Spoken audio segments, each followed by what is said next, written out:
Hello? Jim, Yes, this is Angie Wynn with News Channel 10 in Amarillo, Texas. How are you? just fine, Angie. How are you? I'm doing great. Listen, Jerry Gumbert is an associate or a colleague of mine, and he gave me your number and your information to contact you, hoping we might be able to get some information about this train crash here outside of Amarillo. Sure. Okay, so I had a few questions. I know you're on vacation. We'll try to keep this short. I apologize for bothering you. Well, that's quite all right.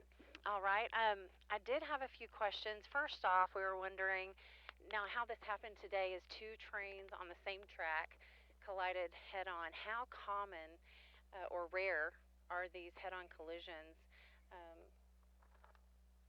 that happened in today's world?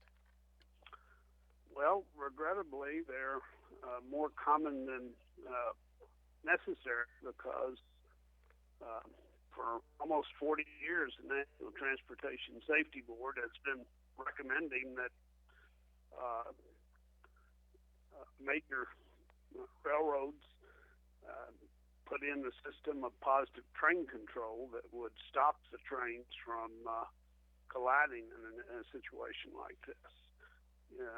Assuming in this situation that the trains were not on parallel tracks but were on the same track. Okay. What are the different scenarios of how this type of accident could happen? Obviously, about three things could happen, but how do two trains end up on the same track? What are the different scenarios? Well, you always have human error and the possibility of the switches being in the wrong location, or might have been some, another explanation. But that certainly is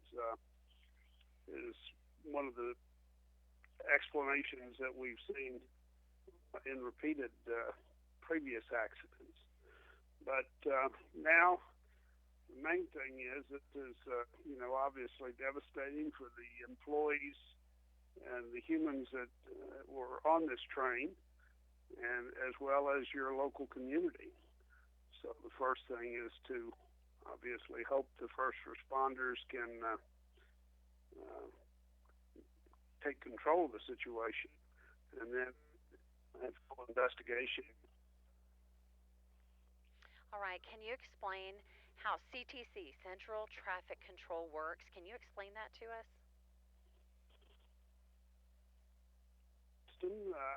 I'm familiar with the system that is in place on your tracks, but many of these systems are operated centrally the road, the central dispatching location, and they on the rails. Some of it Okay. is I'm sorry you're cutting switch. out. I apologize. I'm not hearing anything that you're saying. It keeps cutting out. I'm sorry. Let me see if I can get closer. I'm at the beach, so I'll Oh, try to I know. I'm go sorry. little, get to a little better signal. Most major railroads have central computer uh, control systems. However, saying that, many times some of the controls are still manually operated. And so you have the potential either for human error or computer error.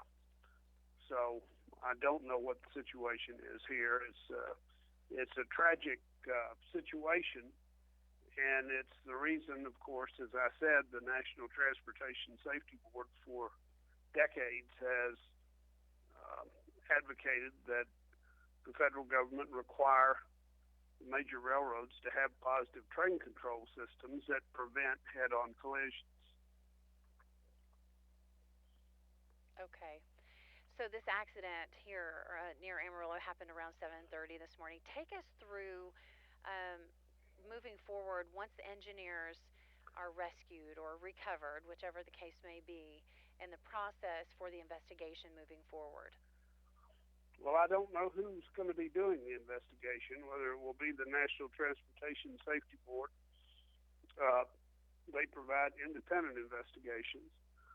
Many times, the Federal Railroad Administration will do the investigation.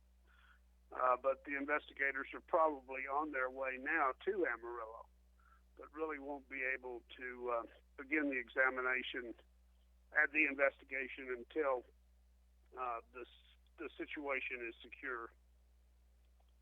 Okay. Typically, in situations like this, what have you seen in your experience? What has to happen before they clear the tracks and an investigation can start?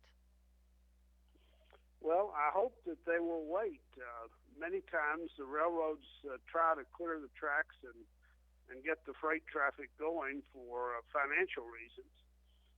But it's important that the investigators have an opportunity to see the accident as it is left after it occurred, in terms of looking for important facts and information that might lead to a cause. Okay. If we were looking, where would we look online or for details like cargo, destination, origin, number of cars, things like that? Well, they will look at everything, particularly if the National Transportation Safety Board conducts the investigation. It will be very thorough, and all aspects that could have impacted the sequence of the trains that day will be examined, as well as the work history and work records of the operators of the pieces of equipment. Well, Jim, thank you so much for your time. I know we've bothered you while you were on vacation. This was important to us, and we appreciate your help very, very much. Well, I hope that they'll get out of this without any fatalities. I haven't heard anything, so. I hope so too. I know the manifest says 4. One's been taken to the hospital, and the other 3, the last we've heard, is they're still trapped. So we hope so too. And but you can follow it, the whole story, on our website, newschannel10.com. Okay. Thank you very much. Thank you, Jim. I will do that. All right. Enjoy your vacation. Bye-bye. All right.